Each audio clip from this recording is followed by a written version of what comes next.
Hello दोस्तों, Rajiv GS academy में आपका हार्दिक स्वागत है। आज हम लोग करेंगे जो एआरओ की परीक्षा यानी कि आरओ की जो परीक्षा होगी या यूपीपीएससी की अन्य परीक्षाएं होंगी, उसमें जो सामान्य विज्ञान के जो क्वेश्चंस आते हैं उन पे हम लोग पर चर्चा करेंगे। यदि आप मेरे चैनल पे नए विजिट किए हों तो चैनल को सब्सक्राइब करें। जैसे कि आप मेरे पैड पीडीएफ नोट्स अगर चाहते हैं किसी भी सब्जेक्ट के, तो आप मेरे व्हाट्सएप नंबर पर कांटेक्ट करके पीडीएफ नोट्स ले सकते हैं। नंबर है मेरा 7355941312।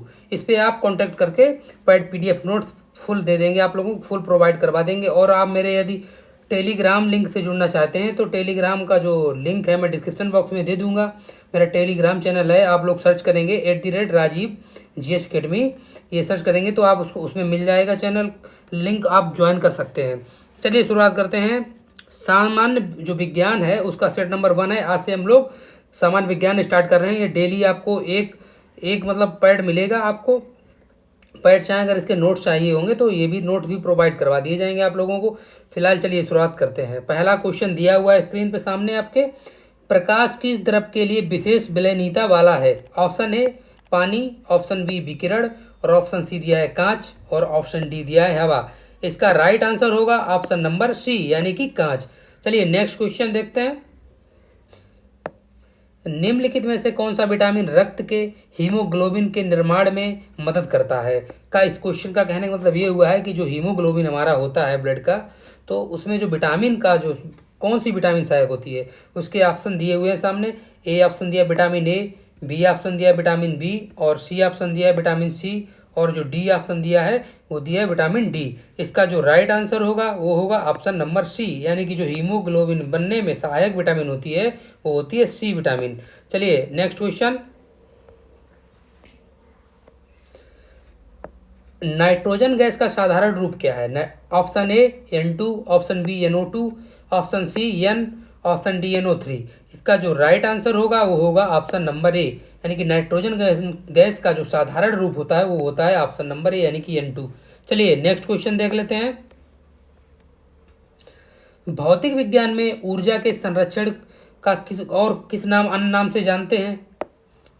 भौतिक यानी कि ऑप्शन दिए हुए, ऑप्शन ए दिया है न्यूटन का पहला नियम, ऑप्शन बी दिया है फैराडे का नियम, ऑप्शन सी दिया है प्लांक का नियम, और ऑप्शन डी दिया है विकर्ण का नियम।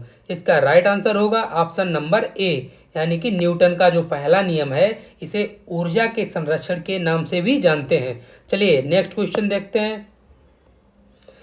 टीबी का कारण कौन सा माइको बैक्टीरिया है? ऑप्शन दिए हैं, option A mycobacterium tuberculosis, option B mycobacteria leprae, option C दिया है माइकोबैक्टीरियम एवियम, ऑप्शन डी दिया है माइकोबैक्टीरिया बैसिलस। इसका जो राइट आंसर होगा वो होगा ऑप्शन नंबर ए यानी कि जो माइकोबैक्टीरियम ट्यूबरकलोसिस है वो टीबी का माइकोबैक्टीरिया कहा जाता है। ऑप्शन ए इसका आंसर हो गया। चलिए नेक्स्ट क्वेश्चन देख लेते हैं। नेक्स्ट क्वेश्चन है पदार्थ की सबसे छोटी इकाई है? किसकी दोस्तों बात हो रही है? जो पदार्थ होता है उसकी सबसे स्मॉलेस्ट यूनिट क्या होती है? इसके ऑप्शन दिए हुए हैं। ऑप्शन ए अणु, ऑप्शन बी परमाणु, option C cell, option D दिया है नाभिक। इसका जो राइट आंसर होगा वो होगा ऑप्शन नंबर बी यानी कि परमाणु जो है वो पदार्थ की सबसे छोटी इकाई होती है। चलिए अगला क्वेश्चन दिया हुआ है। पृथ्वी के वायुमंडल में कौन सी गैस सबसे अधिक प्रचुर मात्रा में पाई जाती है? Option A oxygen, option B दिया है नाइट्रोजन, और ऑप्शन सी दिया हुआ है कार्बन डाइऑक्साइड, और ऑप्शन डी दिया है हाइड्रोजन। इसका जो राइट आंसर होगा वो होगा ऑप्शन नंबर यानी कि किसकी बात हो रही थी? वायुमंडल में। वायुमंडल में कौन सी सबसे अधिक ज़्यादा गैस पाई जाती है? नाइट्रोजन, यानी कि ऑप्शन नंबर बी इसका राइट आंसर है। कितनी लगभग पाई जाती है? ये लगभग लगभग यानी कि 78 यानी कि 78% लगभग अप्रोक्स, सॉरी इसका लगभग होगा 71 अराउंड। चलिए नेक्स्ट क्वेश्चन देखते हैं। नेक्स्ट क्वेश्चन दिया हुआ है जल का रासायनिक चिन्ह क्या है? Option A O2, option B CO2, option C H2O, option D दिया हुआ है CH4। इसका जो राइट आंसर होगा वो होगा ऑप्शन नंबर ए यानी कि H2O। जल का जो रासायनिक चिन्ह होता है वो H2O होता है। चलिए नेक्स्ट क्वेश्चन देख लेते हैं। नेक्स्ट क्वेश्चन दिया हुआ है किस ग्रह को लाल ग्रह के नाम से जानते हैं? ऑप्शन ए शुक्र, ऑप्शन बी दिया हुआ है Mangal, option C Brihaspati, option D दिया है शनि। इसका जो राइट आंसर होगा वो होगा ऑप्शन नंबर बी, यानी कि जो मंगल ग्रह है उसको हम लाल ग्रह के नाम से भी जानते हैं। चलिए नेक्स्ट क्वेश्चन दिया है, वह कौन सी प्रक्रिया है जिसके द्वारा पौधे सूर्य के प्रकाश का उपयोग करके अपना भोजन का निर्माण करते हैं, यानी कि अपना भोजन बनाते हैं।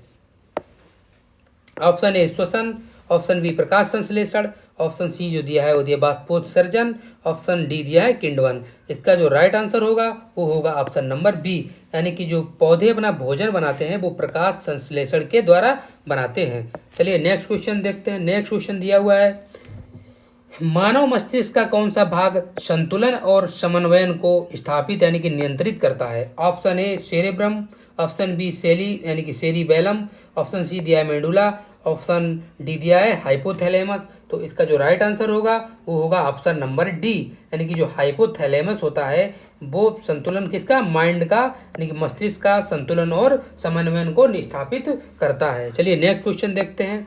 नेक्स्ट क्वेश्चन दिया है, कौन सा बल ग्रहों को सूर्य की कक्षा में रखता है? ऑप्शन ए गुरुत्वाकर्षण बल, ऑप्शन बी चुंबकीय बल, और ऑप्शन सी अभिकेंद्रीय बल, और ऑप्शन डी दिया है विद्युतीय यानी कि विद्युत चुंबकीय बल। इसका जो राइट आंसर होगा वो होगा ऑप्शन नंबर ए, यानी कि गुरुत्वाकर्षण बल। चलिए नेक्स्ट क्वेश्चन देख लेते हैं। नेक्स्ट क्वेश्चन दिया हुआ है, विद्युत धारा की एसआई यूनिट यानी कि विद्युत धारा का एसआई मात्रक क्या होता है? Option A volt, option B ohm, option C दिया है एम्पियर, और ऑप्शन डी दिया है वाट।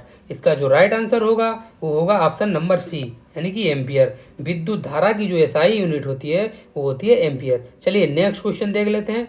नेक्स्ट क्वेश्चन दिया हुआ है, सूरज की रोशनी का उपयोग करके पौधों द्वारा भोजन बनाने की जो प्रक्रिया होती है उसको क्या कहते हैं? ऑप्शन देख लेते हैं। ऑप्शन ए श्वसन, ऑप्शन बी दिया है फोटोसिंथेसिस, और ऑप्शन सी जो दिया है वो दिया है ट्रांसपिरेशन, और ऑप्शन डी दिया है खामिराई। इसका जो राइट आंसर होगा वो होगा ऑप्शन नंबर बी, यानी कि फोटोसिंथेसिस।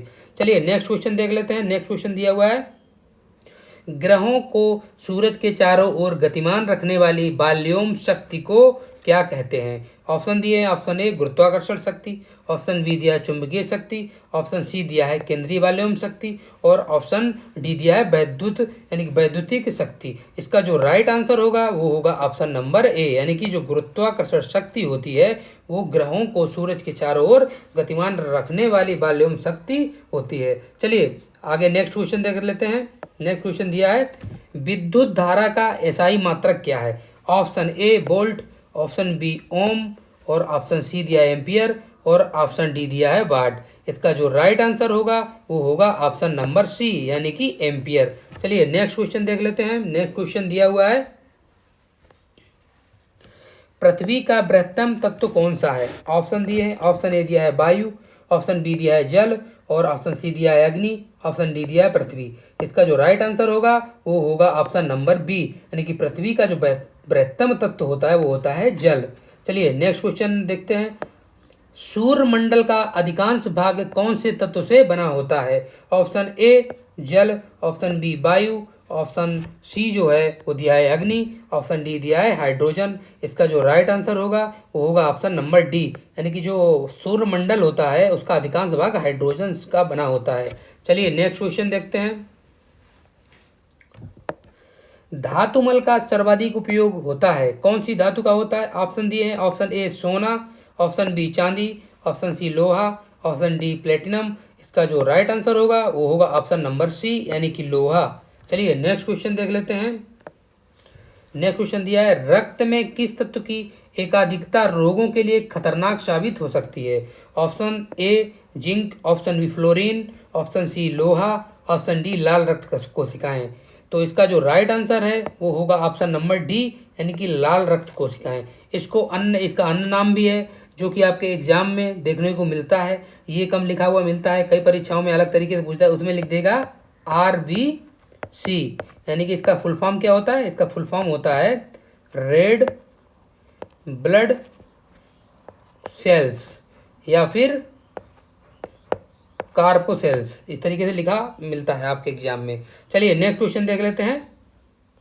नेक्स्ट क्वेश्चन दिया हुआ है, सबसे अधिक शुद्ध पदार्थ कौन सा है? ऑप्शन ए पानी, ऑप्शन बी लोहा, ऑप्शन सी चांदी और ऑप्शन डी दिया है तार। इसका जो राइट आंसर होगा वो होगा ऑप्शन नंबर डी, यानी कि तार जो है एक ऐसी यानी कि पदार्थ है जो कि ऐसा पदार्थ है जो सबसे इन ऑप्शनों में शुद्ध है। चलिए नेक्स्ट क्वेश्चन देखते हैं। नेक्स्ट क्वेश्चन दिया है चक्रवात का उत्पादन कहाँ से होता है, कौन से भाग से होता है। ऑप्शन दिए हैं, ऑप्शन ए समुद्री तट, ऑप्शन बी वन्य जीव क्षेत्र, ऑप्शन सी समुद्री तल, ऑप्शन डी वायुमंडल। इसका जो राइट आंसर होगा वो होगा ऑप्शन नंबर सी, यानी कि समुद्री तल, यानी कि जो चक्रवात होता है वो समुद्री तल से उत्पादित होता है। चलिए नेक्स्ट क्वेश्चन देखते हैं। ऊष्मीय संचयन और बिजली उत्पादन में किस ऊर्जा स्रोत का उपयोग होता है। Option A petroleum, option B wind ऊर्जा, option C hydrogen, option D दिया है सौर ऊर्जा। इसका जो राइट आंसर होगा वो होगा ऑप्शन नंबर बी, यानी कि जो विंड ऊर्जा होती है उससे क्या होता है, ऊष्मीय संचयन और बिजली उत्पादन में सहायक ऊर्जा होती है। चलिए नेक्स्ट क्वेश्चन देखते हैं। आयरन के कमी के कारण व्यक्ति किस रोग का शिकार हो सकता है। Option A scorbutism, option B anaemia, option C rickets और ऑप्शन डी दिया है बेरी। इसका जो राइट आंसर है, इसका राइट आंसर होगा ऑप्शन नंबर बी, यानी कि एनीमिया। चलिए नेक्स्ट क्वेश्चन देख लेते हैं। जीवों के शरीर में विटामिन डी की किसकी बात हो रही है, विटामिन डी की कमी से कौन सा रोग होता है। ऑप्शन ए बेरी, option B rickets, option C scorbutism, option D दिया है एनीमिया। इसका जो राइट आंसर होगा वो होगा ऑप्शन नंबर बी, यानी कि रिकेट्स। जो विटामिन डी की कमी से होता है वो विटामिन डी की कमी से रिकेट्स रोग होता है। इसको सूखा नाम से भी जानते हैं, इसको सूखा रोग भी कहते हैं। चलिए नेक्स्ट क्वेश्चन देख लेते हैं। नेक्स्ट क्वेश्चन दिया है पृथ्वी का गर्भगृह कौन सा है, यानी कि ऑप्शन दिए हैं 4, उसमें से गर्भगृह क्या है आप देखते हैं इसको। ऑप्शन दिए हैं, ऑप्शन ए दिया है अधोग्रह, ऑप्शन बी दिया है अंतरिक्ष, ऑप्शन सी दिया है चंद्रमा, ऑप्शन डी दिया है ग्रह नहीं है। इसका जो राइट आंसर होगा वो होगा ऑप्शन नंबर ए, यानी कि अधोग्रह। पृथ्वी का जो गर्भगृह होता है वो होता है अधोग्रह। चलिए अगला क्वेश्चन देख लेते हैं। अगला क्वेश्चन है अणु रसायन के दौरान कौन सी प्रक्रिया, यानी कि कौन सी प्रक्रिया ऊर्जा उत्पन्न करती है। ऑप्शन ए परमाणु विभाजन, ऑप्शन बी परमाणु विलयन और ऑप्शन सी परमाणु बंधन और ऑप्शन जो डी है वो दिया है परमाणु उत्प्रेरणा। इसका जो राइट आंसर होगा, राइट जवाब होगा वो होगा ऑप्शन नंबर ए, यानी कि जो अणु रसायन के दौरान जो प्रक्रिया में ऊर्जा उत्पन्न होती है वो होती है परमाणु विभाजन में। चलिए नेक्स्ट क्वेश्चन देख लेते हैं। नेक्स्ट क्वेश्चन दिया है विद्युत में प्रवाहित किया गया विद्युत यानी कि वर्तमान के समानांतर होता है, यह किसके द्वारा प्रकट किया गया नियम है। ऑप्शन ए आर्किमिडीज नियम, ऑप्शन बी पॉइंटिंग नियम, ऑप्शन सी ओम का नियम, ऑप्शन डी दिया हुआ है प्लांग नियम। इसका जो राइट आंसर होगा वो होगा ऑप्शन नंबर सी, यानी कि ओम का नियम। विद्युत में जो प्रवाहित समानांतर होती है उस वो कौन सा नियम होता है, ओम का नियम, यानी कि सी ऑप्शन इसका राइट आंसर हो गया। चलिए नेक्स्ट क्वेश्चन विद्युत के उद्गम स्थल को क्या कहते हैं, भूकंप के उद्गम स्थल को क्या कहते हैं। जो भूकंप होता है कहाँ से शुरुआत होती है, ऑप्शन देख लेते हैं। ऑप्शन दिए हैं जल गर्भ स्थल, ऑप्शन बी धरती गर्भ स्थल, ऑप्शन सी वायु गर्भ स्थल और ऑप्शन डी दिया है चंद्र गर्भ स्थल। इसका जो राइट आंसर होगा वो होगा ऑप्शन नंबर बी, यानी कि जो धरती का यानी कि पृथ्वी का गर्भ स्थल होता है वहीं से भूकंप स्टार्ट होता है। चलिए ये 30 नंबर यानी कि आज के सेशन का अंतिम क्वेश्चन है, उसको भी देख लेते हैं। अंतरिक्ष यातायात के लिए व्यक्तियों के लिए उपयुक्त वायु अवधि किसके द्वारा प्रदान की जाती है। ऑप्शन दिए हैं, ऑप्शन ए दिया है जलवायु, ऑप्शन बी दिया है वायुमापी और ऑप्शन सी दिया है उच्च ऊर्जा वायु रेखा, ऑप्शन डी दिया है ग्रहण अंतरिक्ष यातायात। इसका जो राइट जवाब होगा यानी कि राइट आंसर होगा वो होगा ऑप्शन नंबर सी, यानी कि जो उच्च ऊर्जा वायु रेखा होती है वही अंतरिक्ष यातायात के लिए व्यक्तियों के लिए उपयुक्त वायु अवधि होती है। आज के वीडियो में इतना ही। अब हम नेक्स्ट डे यानी कि कल क्लास करेंगे। कल भी आपको प्रैक्टिस करवाएंगे, साइंस की करवाएंगे, फिर इसी तरीके से चलता रहेगा शेड्यूल। कभी पॉलिटी का होगा, कभी हिस्ट्री का होगा, कभी इकोनॉमिक्स का होगा। इस तरीके से आपका डेली एक टेस्ट करवाते रहेंगे और करंट भी आपको मिलती रहेगी। वीकली भी करंट मिलेगी, मंथली भी करंट अफेयर मिलेगी और 6 मंथ की भी करंट अफेयर मिलेगी। और यदि आप मेरे चैनल पर दोस्तों नए विजिट किए हो तो चैनल को सब्सक्राइब कर लें, बेल आइकन को प्रेस कर लें, जिससे कि कोई भी लेटेस्ट वीडियो आएगा उसका नोटिफिकेशन आपके पास सबसे पहले पहुंचेगा। और यदि आप अपने दोस्तों को, जो भी दोस्त तैयारी कर रहा हो, उसके बाद इस वीडियो को भी भेज दें, जिससे उन लोगों को भी जानकारी मिल सके, उन लोगों को भी फ़ायदा मिल सके। चलिए दोस्तों, मिलते हैं अगले वीडियो में। तब तक के लिए जय हिंद, बाय बाय, टाटा।